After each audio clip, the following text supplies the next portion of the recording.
Should you avoid treating the part of the vermilion that is in between the cupid's bow? Now, if I'm picturing this correctly, we're talking right dead center in the middle of the lip, sometimes called the middle tubercle, which not everyone has, and it is a place that you can treat.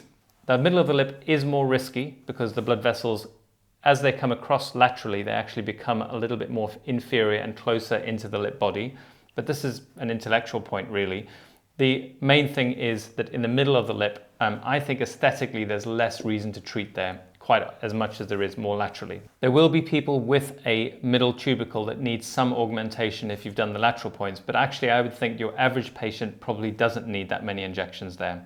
Now, I do see people injecting right down to augment the cupid's bow. Sometimes I think that has the opposite effect, which is as you're injecting along the vermilion border medially between the cupid's bow, you, instead of creating an arch where the cupid's bow becomes more prominent, you fill the middle and you actually lose some of that shape.